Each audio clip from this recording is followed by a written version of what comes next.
Guys, welcome back to Coding. So last time we discussed about how we use different kinds of operators that are available in Java and how we can implement each and every operator and how we can basically work upon this. So today this lesson we are going to discuss about how we can work with different kinds of inputs and how we can give data input in Java. So basically what will be input and what are the different methods through which we can give input in Java. So guys, if you like the content what I post, do like it, share it, and also subscribe to my channel. And if you have not watched my previous videos yet, you can watch my previous video also in my playlist. You can also see the link to the playlist at the top right corner.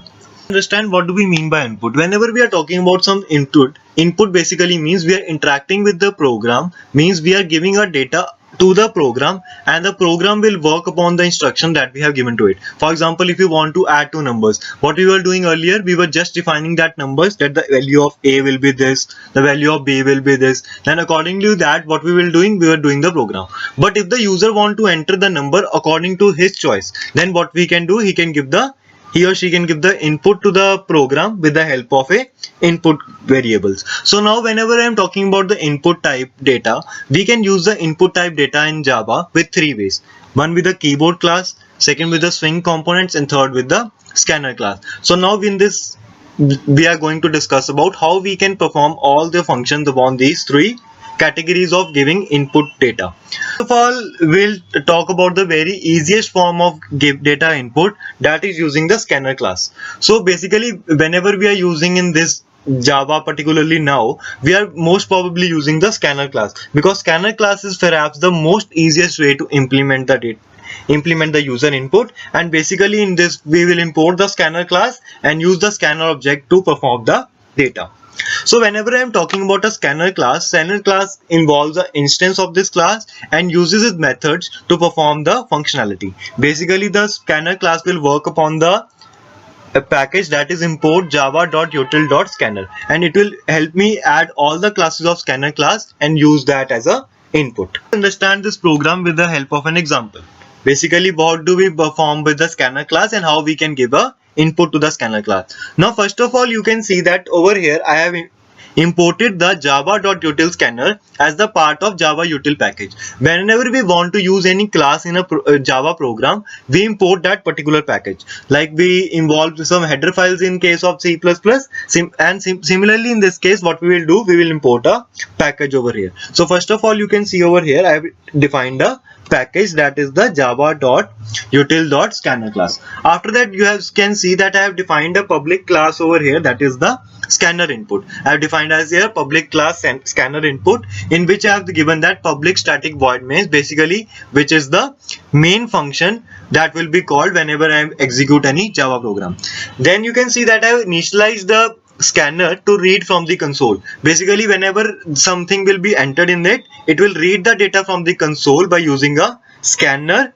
Then I have defined the input type variable equals to new scanner, that is the name of the class, and then I have given system.in, which will help me enter data into it. After declaring this scanner input, after that what I have written system out.print, that is enter the first number. So basically this statement will print it that enter the first number. After that it written int a equals to input.nextInt. Basically .nextInt over here is the function that is used from the scanner class, so that I have to take that particular input. After that I have given again the second number, then I have written the third number. So basically what it will happen, it will let me enter the three numbers based upon the variables a, b and c and enter the value into that particular number.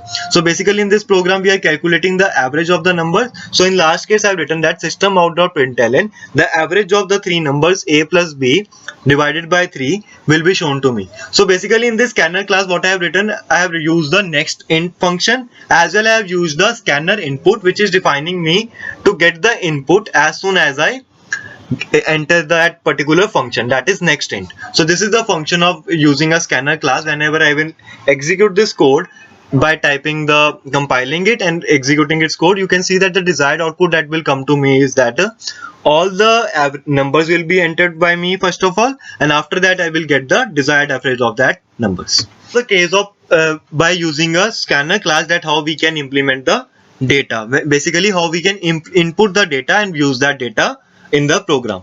Now we have also a swing component. Basically a swing component is used to show the data that is given to the computer, basically data that is given to the console. It will be showed in the graphical user interface. Basically the purpose of this is the showing the input in the form of a graphical user interface, that it will show you a dialog box in which you will enter the data, and basically upon that data the whole program will work upon.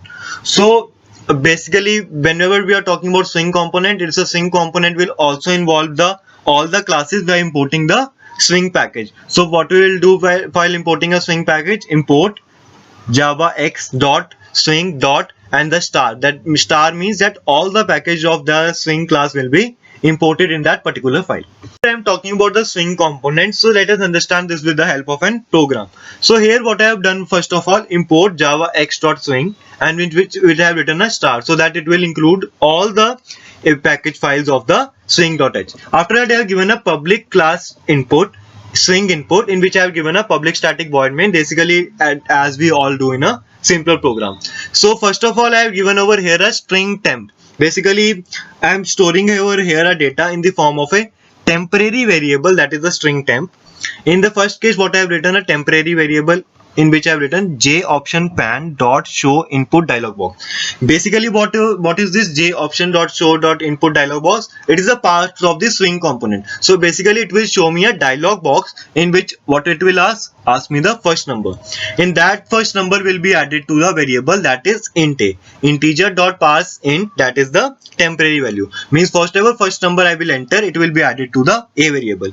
The same case I will do with the temp dot a j option dialog box, the second number, and then similarly I am doing it with the third number. So in this case what it will happen, it will take the value of a and store it into the value of a, then it will take the value of b and store it into a value of b, and then c similarly store it into a value. After that it will help me find out the average, that the average of the particular number is so you can see over here that I have written at j option dot show message dialog box. Basically what is the purpose of this show message dialog box?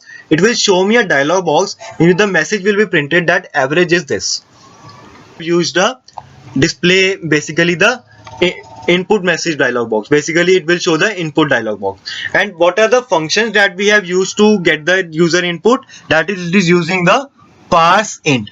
You can see in every variable what I have defined parse int, which is basically taking the value and implementing it into the program and displaying me the desired result. So whenever I will execute this program in the command prompt, so you can see that first of all this dialog box is coming, that is enter the first number, then the dialog box is of second number, third number, I have entered the third number. Then now you can see that the message displayed to me is over here is that average is these number is this particular average based upon the numbers that I enter into the program. So this is the purpose of whenever I am using a swing component type of input way through which we can give data into the Java code is by using a keyboard input. So basically whenever talking about a keyboard input basically works upon the keyboard class. So whenever we are talking about a keyboard class, sometimes it is a problem that the keyboard class may not be available in the JDK present with you. Basically you might not have a JDK present with you whenever we are using a keyboard class. So what we can do, basically we can add that keyboard class into our Java folder, and then we can implement that keyboard input so that we can get the desired output whenever I am talking about the keyboard class. So in this case also, when I am talking about a keyboard class, we will use the methods that are involved in a keyboard class, and based upon that methods only we will implement the code. Basically in this case what we will do, we will import all the packages whenever we are using a keyboard class. When I am talking about a keyboard class, in this case what you can see, I have defined two packages. I have imported the two packages into the class. After that I have defined a public class keyboard input, then the public static void main, which is basically the main function. After that I have written the first println statement, that is enter a number. In that case after that I have written int a equals to keyboard input dot read init. Basically the read init function is that function which will be used with the keyboard dot read init. Basically whenever I will write keyboard dot read init, it will take the function read init from the keyboard class, and based upon that function implement that code. Similar, and based upon that, move into the variables a, b, and c specifically. Then it will show me the average that a plus b is c divided by 3. What will be the average that will come out to me. In this case, I also have taken the similar program so that it is easy for you to understand that what is the basic difference whenever we are using different kinds of inputs, whether it is a keyboard input, whether it is a scanner class input, or whether it is a swing component. So this is the basic purpose of whenever we are writing different kinds of program or different ways through which we can take input from a program. So I hope you must be clear about what are the 3 types of inputs available in Java through which we can give input in Java. Basically the scanner class, keyboard class, and also the swing component. So guys, if you like the content what I post, do like it, share it, and also subscribe to my channel. And you can also connect me on my Instagram page. I'm posting challenges over there through which you can predict the output and also learn that how capable are you with the language. Also you can watch my previous videos based upon different languages which I have taught you earlier, and also the previous videos of Java. So guys, if you like the content, do like it, share it, and also subscribe to my channel. Thank you so much for watching. And if you have any queries, do post in the comment section.